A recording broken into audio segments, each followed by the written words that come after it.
Hello, plumbers and platformers. My name is TVSkyn, and something we've talked about repeatedly on this channel is the problem that League of Legends has with servicing its own story. It's a MOBA whose primary content model is to release new characters all the time forever. New champions will be released come hell or high water, but telling players their stories, their lore, and their adventures, that's not really a priority for League of Legends as a product. Realizing this, Riot has inaugurated projects like the brief and rather disastrous collaboration with Marvel to make comics, the couple of novels that they've let Anthony Reynolds write, they let Fortiche spend 8 years making Arcane, and they started Riot Forge. These are all products whose purpose is, in part, to lift the burden of narrative development that League of Legends simply isn't designed to handle. And for the most part, they have been somewhat successful. The War Mother comic from Marvel was absolutely fantastic, Arcane is obviously a masterpiece, and games like The Mage Seeker and Ruined King have done good to excellent work deepening and actually exploring the champions of League of Legends beyond the shallow surface level that League itself has to present them at. It's been a good streak for Riot, and certainly for Riot Forge, but there had to be a miss at some point. Let's discuss.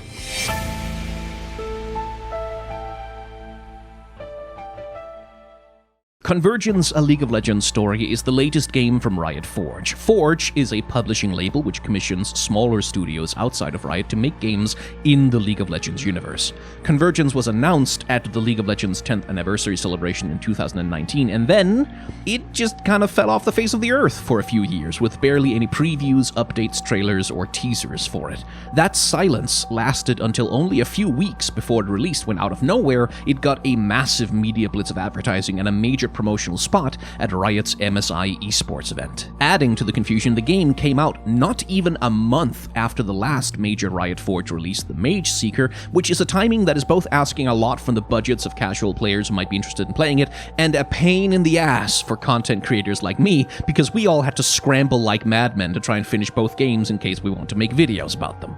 It's the kind of crunched release schedule that's usually a sign that something somewhere has gone wrong in the production process somehow, and of the two games, Convergence is the one that, to me at least, shows more signs of a troubled production history. It's a little bit messy. That's not to say it's a bad game, though. I swallowed it in basically 2 sittings because the entire time that I was playing, I was having fun with it. Whatever negatives I'm going to have to say about the game, we should start with this. It is fun. The controls feel good, Echo's powers and movement abilities flow together gorgeously, the platforming is tight and responsive, and the combat manages a good balance of being challenging and complex while also giving you the tools to manage that challenge and complexity. It's a little on the short side. Playing through the story while picking up most of the optional collectibles took me about 8.5 hours, and I've heard similar playtime numbers for other people as well. That is not a lot of game time for a $30 price tag, and considering you can get indie Metroidvania games with as much or a lot more content for lower prices, it's not necessarily a great value proposition. Like, the absolutely massive Hollow Knight currently sells for half the price of Convergence. Admittedly, in return for the upcharge, you do get pretty solid production values. The game is fully voice-acted, first of all, which is expensive to do,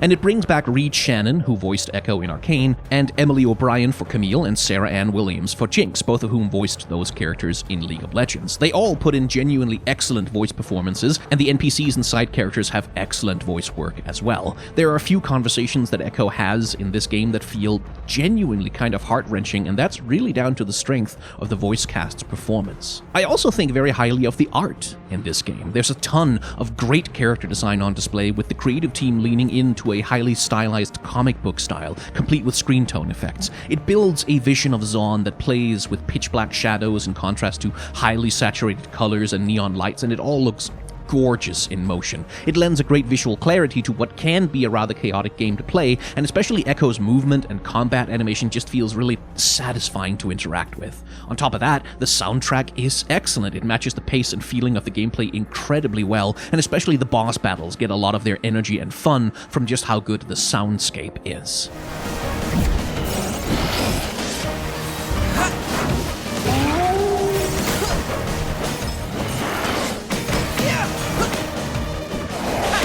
So yeah, if all you want to know is whether the game is fun, then it is. If you want to know whether you should buy it, I'd say hold off for a sale unless you're really desperate for a Metroidvania-style action platformer, but if you do buy it, I am pretty confident that you will have a good time with it. Of course, If you're on my channel, you're not really interested in this game because you want a 10-hour Metroidvania game. You're interested in this game because it's set in the League of Legends universe and features League of Legends champions as part of a League of Legends story. And that, unfortunately, is where things start to go wrong. In order to discuss why, I'm gonna have to get into spoilers. A lot of spoilers. All of the spoilers, in fact. So for those of you who don't want to hear that, the TLDR is that while the gameplay of the game is good, and while it has the core of a good story in there, the character writing that surrounds that core is messy at best and actively terrible at worst, with especially cameos from champions other than Echo causing problems and dragging the story down. So, final spoiler warning, let's talk about the core of the story. The main conflict of Convergence is the fight between Echo and his own future self, who is creatively named Future Echo. The Poindexter family of Convergence have created a synthetic copy of Piltover's Hextech crystals, which they call Syntixi, and which they plan to use to create weapons and armaments, conquer Zaun, and then launch a war on Piltover. Future Echo has seen the awful future these events create, and has been coming back to the past over and over again, trying to prevent it from happening.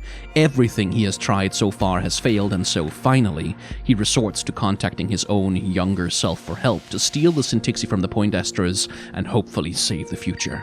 The twist is, though, that Future Echo is at the end of his rope. He's running out of chances to fix the past, and he's getting desperate. He has decided that the only way to prevent his future from coming to pass is not only to steal the Syntixi, but to build it into an enormous bomb that will wipe out both the Syntixi and Piltover's Hextech storage facilities, destroying the means to wage war in both cities. The cost is that the bomb will also wipe out thousands of civilians in both cities. When present Echo finds out what his future self is planning, obviously, he has to stop him. Beneath that surface conflict, though, there's also something else going on. We see, through a bit of time travel shenanigans, that Future Echo comes from a future that has not only been ruined by the war between the Poindexters and Piltover, but one that's been ruined by him as well. Future Echo has alienated his friends and alienated his own family, his parents, and losing those people in his life has clearly unmoored him from his own morality. Over the course of his life, Future Echo became obsessed with his time travel technology and started using it more and more, not just to fight or go on adventures, but to manage and control his relationships. As Echo's parents put it, he starts to see other people not as human beings, but as objects for him to manipulate. He would rewind and repeat conversations over and over again to try and get his way, constantly attempting to find the right combination of words and actions to get people to do what he thinks is right. And even if people couldn't perceive his rewinds, they did pick up on how manipulative and disengaged he was being, how unreasonable, how obsessed with getting his way he was becoming. In the future, Echo has alienated most of his friends and pushed his family to leave him behind, and that manipulative personality carries over into his interactions with his own younger self, who he often treats like an ignorant child when present Echo won't do what he says. Present Echo has a genuinely heartbreaking conversation with his future parents about this. Future Echo sends him to the moment just before his parents leave Zaun behind, hoping to show Present Echo how bad the future is and how important it is to stop it from happening. The conversation that Echo has with his future parents is full of this sense of familial love, tinged with abandonment and emotional hurt, and it's genuinely kind of heartbreaking. You stopped coming home. Got busy with your inventions and all those offers that started piling in from Kim Barons and that Piltover inventor, and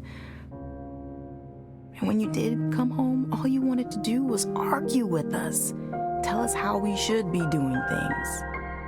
That sounds familiar. It's like you got into your head that you could control every second of everything, and it changed you. Echo, I don't like where this conversation is going. What did you come back here to say? What if you stayed in Zaun? And I came home all the time and looked after you and Dad? Or you came to live in the hideout. I bet it's safe there. And I could try and sell my inventions or figure things out. What if we figured things out? You come back into this home without so much as an apology and try to win me over with some grand plan about being a big hero? No, it's not about me. Of course it's about you. You're not thinking about what we want, what makes us feel safe. What makes you think you know better than we do about how to look after ourselves when you haven't even been here? Son, you need to leave. Don't do this to your mother. Thank you for the flowers, Echo. Good luck with your inventions.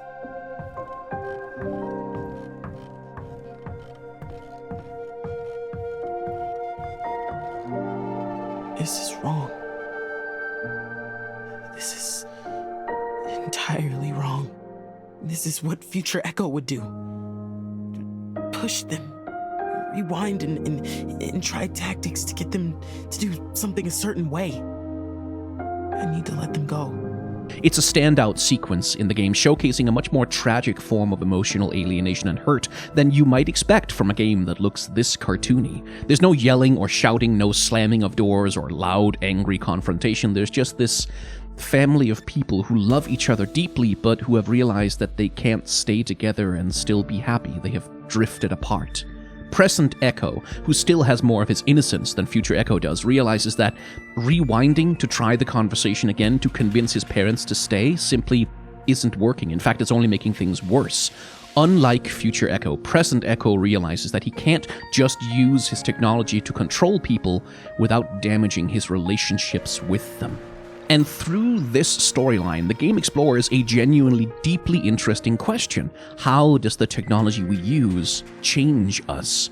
Echo has what is essentially a portable quick save feature. He can do anything and undo it at the pull of a string. He could walk up to his most beloved friend, punch them in the face and scream abuse at them, and then pull the string, and it never happened. He could lie, manipulate, cheat, steal, indulge in every one of his darkest, most horrible impulses, and with the pull of a string, it no longer happened. And even if he doesn't indulge in his worst impulses, how might your innocent impulses be changed by that kind of power? Say you're trying to talk to your crush and you say something dumb and make a fool of yourself. Pull the string, and it never happened. You had an argument with a loved one because you did something inconsiderate. Pull the string, and it never happened. You never have to be vulnerable. You never have to be imperfect. You never have to get anything wrong or make a mistake, and you never have to deal with the consequences of your actions. Even if you only use that kind of technology with innocent intentions, how would it change your relationship to other people? Would you not start to see them just a little bit like NPCs, like machines whose AI can be manipulated by performing all the right inputs? How long until you no longer think of other people as people at all? Echo's powers are cool and a lot of fun to use in the game where he appears, but you don't have to twist them much before you start to see how they could become an unhealthy crutch or a tool for abuse. It's a really interesting way to problematize Echo and his abilities. It's a really good question to ask about his character. How will his powers change him? And it makes for an amazing conflict to put him through.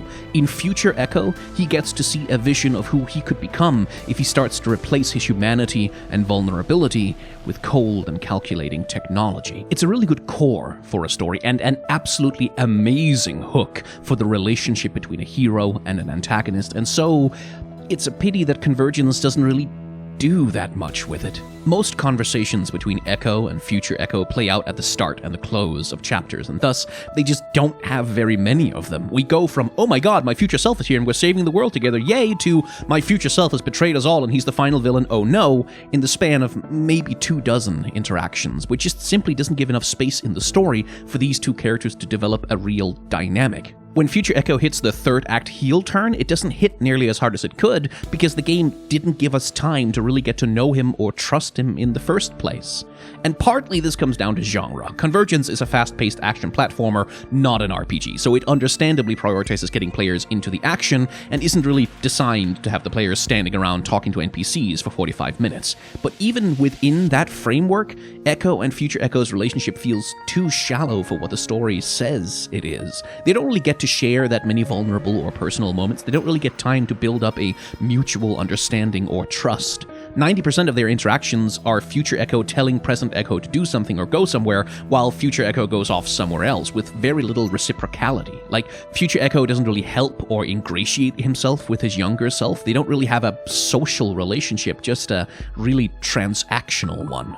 And when the story is otherwise so centered around the relationship between these two characters, that imbalance ultimately hurts the narrative. Their dynamic is supposed to carry the dramatic stakes, and it just isn't built up enough to actually do that.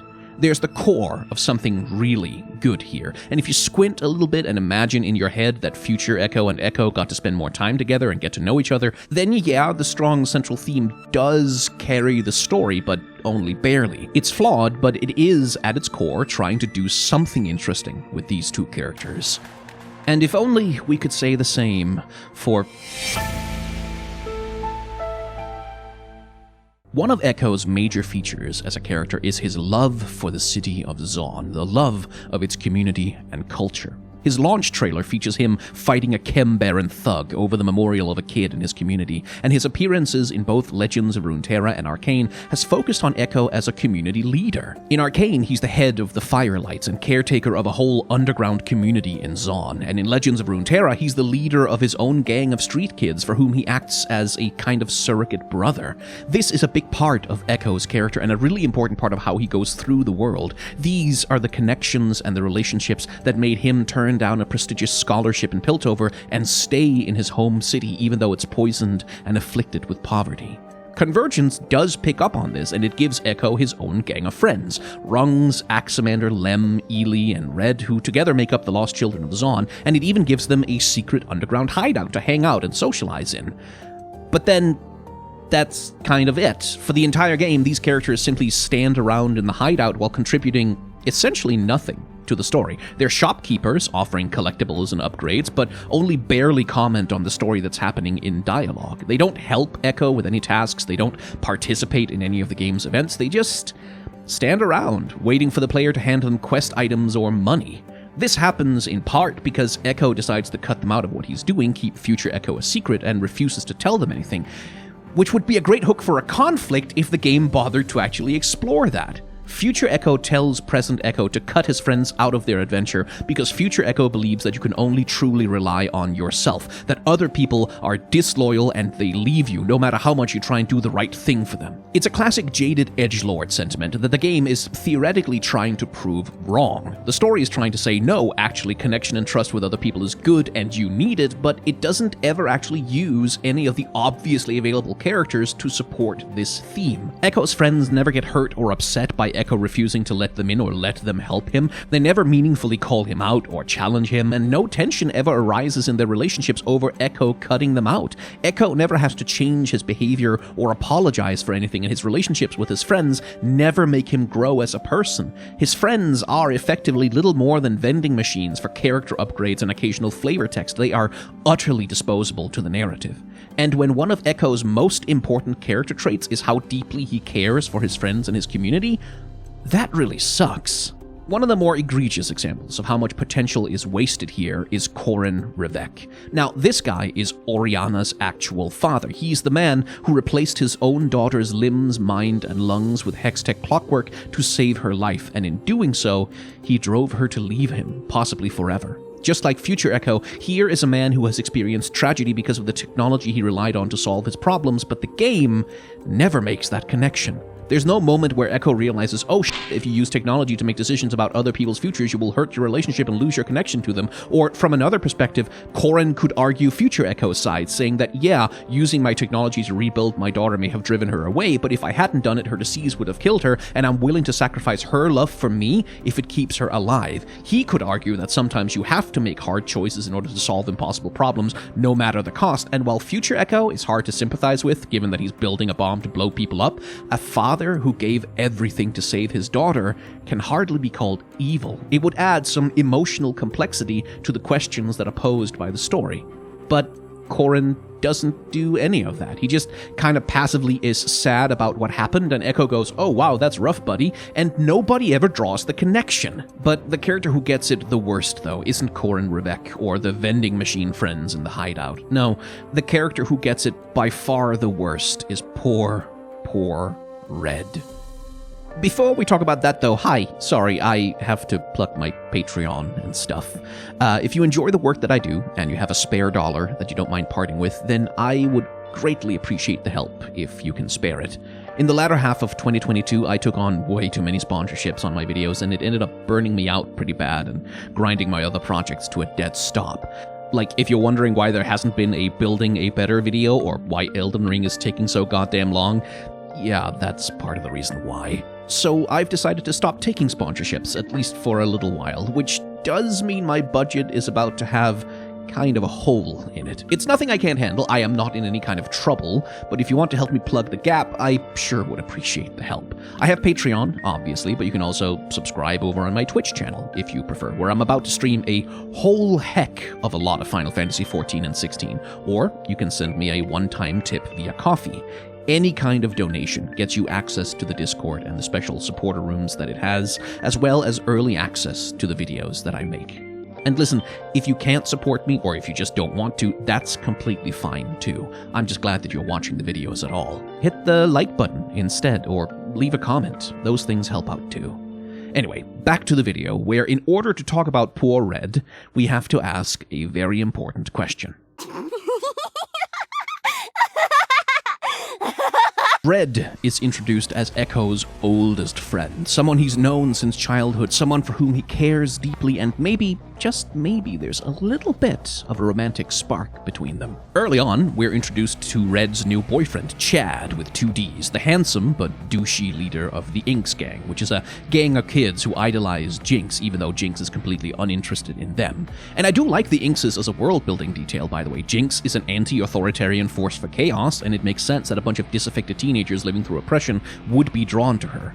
But Chad is just kind of a douche. Like, he's just an asshole, and the game never gives us any sense whatsoever of what Red sees in him, or in the Inkses, for that matter. She doesn't idolize Jinx. She doesn't seem especially insecure or in need of validation, and Chad never shows Red even the least bit of affection. So why is she hanging out with them? He's just a dick, and the Inkses are portrayed as a community of vapid, shallow, stupid Jinx stans who have got nothing going on except being dicks to random shopkeepers in the Undercity. Which, you know, what does it say about Red that these are the people that she thinks it's really cool to hang out with? What does she see in them, or in Chad? Well, the game doesn't give a shit. It never bothers to show us Red's perspective, or even have her articulate it. The Inkses and the Red and Chad subplot get an entire chapter of the game dedicated to them, Chapter 6, Broken Chord. It starts when Red meets Echo and sort of half-guilts him into going to a concert with her that the Inkses are putting on. Except it turns out it's not just a concert. The Inkses have stuffed balloons and propellers into the structure of an old theater building, and they send it rocketing skyward with speakers blasting Jinx's theme song, all just to get her attention. Now, this happens at a point in the story where future Echo has betrayed present Echo. He has made it clear that he's going to build a giant bomb and blow up half of both Piltover and Zaun. Echo and Camille have made an alliance to stop him, and the dramatic clock is now ticking. We have to find future Echo as soon as possible before he can unleash absolute apocalypse on 2 cities full of civilians. In this moment of peak tension, when the story is telling you to take the threat of future Echo and the urgency to find him very seriously, Red comes up to Echo like, hey, want to go to a concert? And Echo says yes. His future self is about to basically set off a nuke, and he agrees to go to a show because Red kind of browbeats him into it. And once the theater gets launched into the air, oh no, Red is on one of the airships with Chad, that's dangerous, we should rescue her, and oh no, Jinx is here and she's blowing up everything, and oh no, all the Inkses want to fight Echo now because he's telling them to stop the show, we'd better do an hour of platforming about this. And what's worst of all about this is that nothing that happens in this chapter actually matters. None of it gets anyone closer to finding future Echo. It doesn't relate thematically to the rest of the story, and there isn't even really a plot here. Like, the Inkses aren't even trying to do anything. Red eventually confronts Chad like, hey, this is really dangerous, what are you doing? And he's like, we're making a statement. And when she asks, what statement? He just huffily breaks up with her because obviously he doesn't have an answer. The game thinks that he and the Inkses are shallow, vapid, idiot teenagers with no real motivations who you aren't supposed to take seriously. And yet, the game dedicates an entire chapter, a full 1/8 of its runtime, to this utterly inconsequential distraction which only happens because Red has incredibly bad taste in boyfriends. The only reason this chapter is included in the game seems to be to force a cameo from Jinx to happen, regardless of whether it actually fits into the story of the game. Now, in the spirit of fairness, Jinx is far and away the most popular Zaun champion, and I am 100% convinced that her inclusion in the game drove some sales. Like, from a marketing perspective, a business perspective, yeah, sure, I understand why Jinx had to be included, but from a creative perspective, this entire chapter is a baffling incoherency. It grinds the main story of the game to a complete halt in order to force you to fight a gang of antagonists that even the game can't be bothered to pretend are important or meaningful. Red is introduced to us as this important character, someone who Echo cares about and respects, someone who is emotionally important to him, much in the same way that his family is. And the game just treats her like a f***ing idiot. She dates a complete douche for no apparent reason, hangs out with a gang of complete morons, and then, when her boyfriend dumps her out of nowhere, even she doesn't seem to give a shit about that. The game is completely uninterested in what she sees in Chad, why she cares about the Inxes, what she wants, how she feels about the events of the story, or even how she feels about Echo. Echo is going through this emotional turmoil of facing his own worst demons, and Red just isn't present in that story. She doesn't support him or help him. There's no moment where she encourages him or helps him to remember the good times or gives him the strength to carry on. Her only meaningful contribution to the story is to date a dipshit who treats her with contempt and then get dumped by him. So when, at the end of the game, in the final cutscenes, Echo meets up with Red under the stars and tenderly tells her, hey, I want to open up to you, I want to tell you about what's happened to me, you're really important to me, in a scene that's sort of supposed to be tinged with romantic possibility, it comes across as completely hollow. Red barely has a character, much less an actual relationship with Echo that we are ever allowed to see. As far as the game has shown us, she is a shallow, somewhat disloyal idiot who has done nothing but get in the way while offering no support in return. It is bafflingly shoddy character writing. Red was done so dirty by the story of Convergence. But since we're on the subject of being done dirty by the writing, Jinx's cameo is bad because it actively derails the story of the game. It's this pointless plot cul-de-sac that affects nothing, means nothing, and crashes into the story at just about the worst possible time. Warwick's cameo, on the other hand, has a different set of problems. Unlike Jinx, Warwick's presence makes sense with the structure of the story. It feels natural and cohesive without being at all distracting. He shows up in the darkness of the lower sump of Zaun and acts as a boogeyman, an eventual boss fight to heighten the spooky theming on that level. It works great. It creates good vibes and atmosphere for the level, but the way that Warwick himself is handled is... In the League of Legends lore, Warwick was once a human, a violent enforcer in Zaun who got abducted and experimented upon by Singed and turned into the werewolf monster that he has become. After escaping from Singed, he went on a murderous rampage, driven to psychosis by the chemicals coursing through his veins and the intoxicating scent of blood. Eventually, he manages to regain some of his sense of self. His memories start coming back and he manages to regain some control. And while he can't stop himself from needing to kill, he makes a decision about who to kill. Warwick only hunts and kills those who have the scent of blood on their hands. He only kills murderers, and this is an important part of his characterization as a champion. In Convergence, on the other hand, he immediately starts hunting Echo to kill him, seemingly for no other reason than he happened to be nearby. And he follows Echo all the way out of the sump and into Upper Zaun because he's apparently just so desperately determined to murder this one random teenager who got away from him. Now, this isn't a super big deal. The game is using Warwick as a scary monster, and he works in that role. It's mostly fine. It's just weird to completely ignore his normal characterization in an officially licensed game like this, especially when Warwick's story, at least to me, kind of seems relevant to the themes of Convergence. Warwick is someone who got turned into a monster by technology, and maybe there's a narrative parallel that could be drawn there with the Poindextras and future Echo. Warwick is also someone who decided to resist becoming the monster that technology has made him into, and again, that seems like maybe it could be relevant. Instead, Warwick is just kind of a temporary roadblock in the story. You wander into his territory, you fight him, and then you leave. You could essentially replace him with any other big scary monster, and it wouldn't really change anything about the story. So that sucks a little bit. Warwick is an interesting character. He could have been relevant to what Convergence is trying to say, and what they choose to to do with him is a little bit of a missed opportunity. But what is a lot worse than that is how they handle Camille.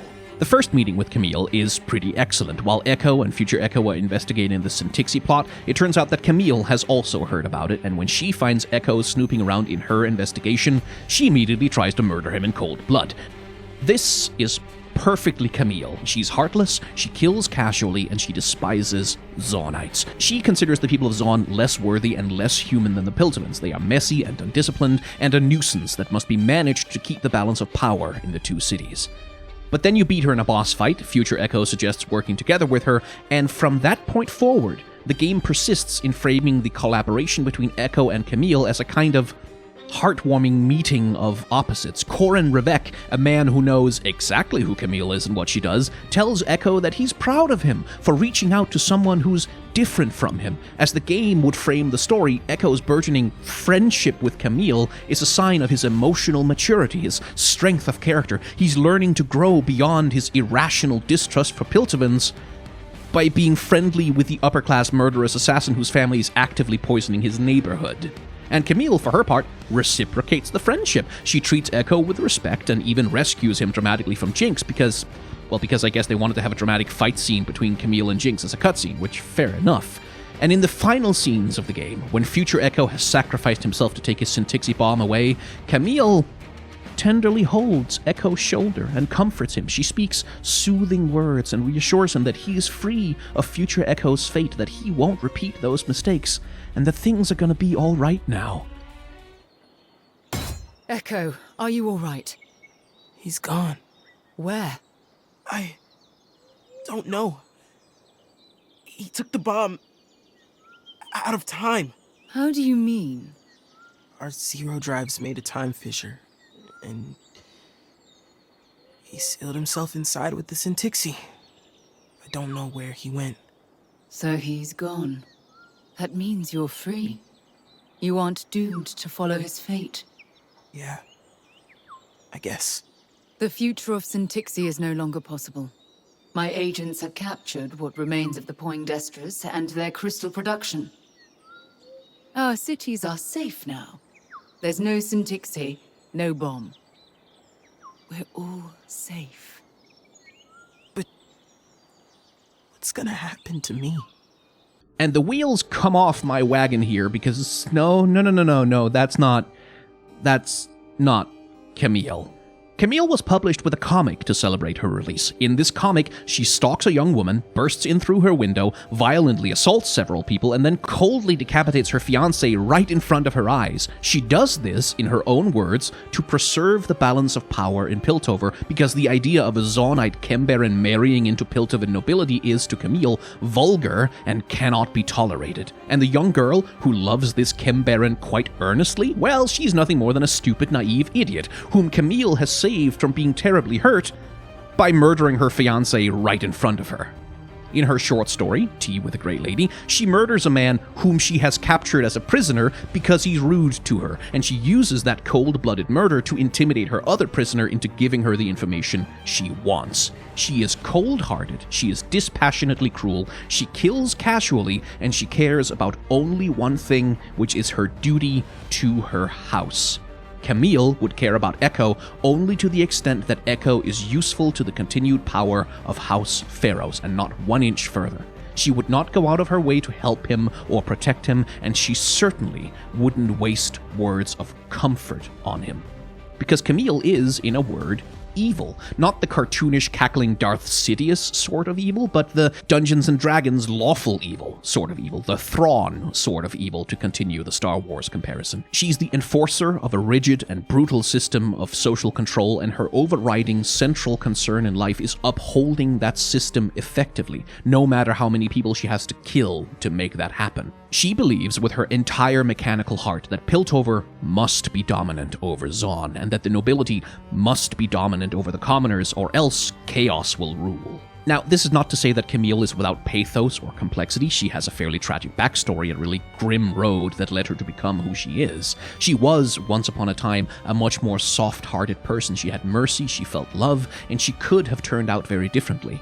But she made her choices and suffered some really heartbreaking betrayals, and she became the Steel Shadow who is a villain.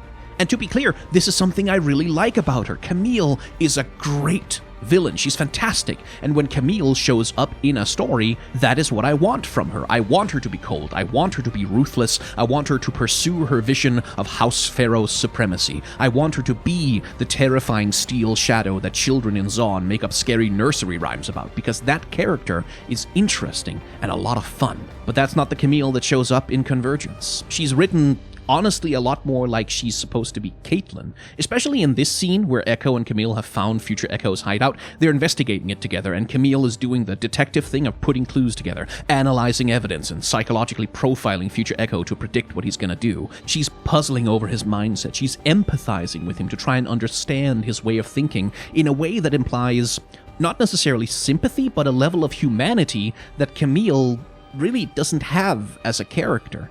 And between her empathy, her kindness, her detective skills, her willingness to make an alliance, her curiosity to explore Zaun and meet its people, and rescuing Echo multiple times when he's in trouble, it really feels like Camille's part in the story was designed to be played by Caitlyn. And so I'm kind of baffled as to why they chose to use Camille instead, if that's not the character that they needed for the story. And look, I'm not at all opposed to the idea of reinterpreting characters or having different takes on them. Arcane did that, and Arcane rules. But if you're gonna do that, there does need to be some kind of a point to it. Like, this softer, gentler, kinder Camille has to be that way for a reason that matters to the story somehow.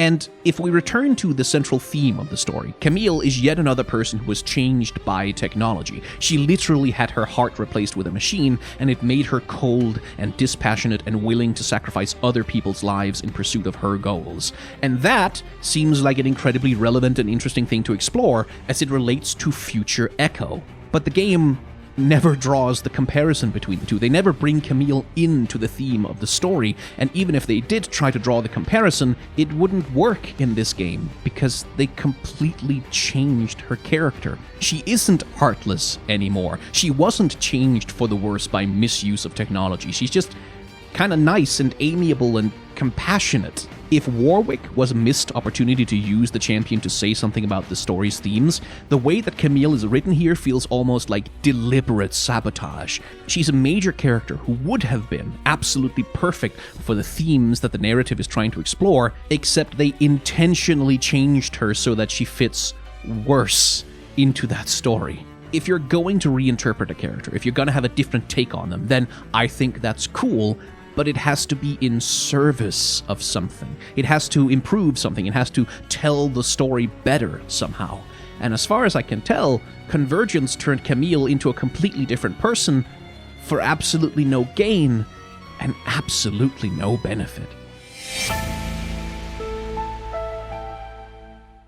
To reiterate what we said earlier in the video, Convergence, a League of Legends story, is mechanically speaking a fun game to play. It feels great, it's propulsive, it's entertaining, it's challenging, the art is gorgeous, and the soundtrack slaps. It is by most metrics a pretty dang good little game. But why does anyone want to play this game rather than any of the other hundreds of action platformer Metroidvanias for sale on Steam with more content for less money? Well, because it's a League of Legends story, because it features characters and a plot from the Runeterra universe, because it lets us spend time with Echo and Warwick and Camille and Jinx and explore the city of Zaun. The game is a part of a big IP, it's a piece of a famous franchise. That's the whole point of Riot Forge, after all, to expand the Runeterra universe to do the storytelling that League of Legends can't. And again, Convergence does do an okay job of telling Echo's story, the conflict between him and future Echo, that spiky question about how the technologies we use can change us, that's pretty good. The execution's a little thin, but what there is solid. But then Warwick, Camille, and Jinx, those big cameos that the game was really rather sold on, yeah, no, they all kinda suck, honestly. Warwick is treated as an inconsequential, meaningless monster, Jinx just shows up to delay the real story without adding anything, and Camille is acting like an entirely different character for no reason. And I can't help but feel that if all those champion cameos had just been scrapped, if they'd just gotten rid of them, the game would have been stronger for it. If that time and those resources had been spent instead focusing on Echo's core group of friends, his relationships with his community and his family, it would have been a much stronger story. And the upshot is that Convergence is a decent game, but it's a bad League of Legends story. especially when you compare it to the Mage Seeker and Ruined King, which, while they have their own problems, were at least always enriched by their champion cameos. Like, in the Ruined King, Yasuo has by far the weakest story out of all the champions. It's little more than yet another goddamn rehash of how guilty he feels about killing Yone, but at least he acts like Yasuo. At least he has some fun character dynamics with the other party members and acts as a foil or an aid to other things that happen in the story. Convergence, on the other hand, doesn't really seem to know what it wants to do with its champion cameos, and so I'm left with the feeling that they were included not because anyone felt like there was a compelling reason to have them, but because it's a League of Legends game, so you have to, because of IP, franchise, multiverse, cross-branding, promotional marketing rules, or whatever. Cameos are marketable, they look good in trailers, we gotta shove them in there. The result of all of this is that Convergence is the first Riot Forge release that feels like it could have been a substantially better game if it wasn't published by Riot Forge. It feels burdened, not uplifted, by the IP that it exists within, and I really hope that doesn't become a trend for Forge games going forward. Song of Nunu looks so cute, I really don't want to be disappointed by it. Hey, thank you very much for watching. It has been a while since I uploaded a video. Sorry about that. Tears of the Kingdom happened, and Final Fantasy 16 is about to happen, so I'm not sure how many videos I'm going to be able to get out before I am once again devoured by the consuming mouth of a gaming obsession. But yeah, I played both the Mage Seeker and Convergence basically back-to-back when they came out, and I thought that Mage Seeker would surely be the game I had the most to say about. It tackles the Demacia storyline, it retcons a bunch of things about Silas and the Mage Seekers, and it is far, far more ambitious than Convergence in its narrative. But Convergence just somehow ended up being the game I couldn't stop thinking about. Like, I really do think that this game would be better if it wasn't saddled with so much League of Legends stuff that it doesn't really know what to do with. And that is a really weird circumstance for a Riot Forge game to end up in. And I have no insight into what the development process of Convergence was like, but I have to imagine that, like, the Jinx cameo must have been a mandate from Riot to boost sales, right? Or maybe it was like an early vertical slice of the game that Double Stallion built, and they just couldn't throw it out, even though it didn't fit into the game that they were actually building. Like, I don't know, but it's interesting to think about. It's such a curious outcome for the worst part of a League of Legends game to be all of the League of Legends stuff that's attached to it. Anyway, the next video I upload on this goddamn channel is going to be an Elden Ring episode. I swear to God, it is. I wasn't kidding when I said that I burned out in 2022, and the last 10 months have basically been a process of trying to find my brain again. I've been stuck in survival mode, and I just have not had the energy to work on any kind of long-term project at all. It's getting better. I've taken on an editor for the Shorts channel, for example, who's going to help take some of the burden of that off of me, and I'm looking into doing some other things as well. So, you know, chin up and all of that. But no, yeah, Elden Ring is next, I swear. But until then, thank you very much for watching. Remember to be kind to one another. Have solidarity with those who are worse off than yourself. And may the tides of history wash gently over us all.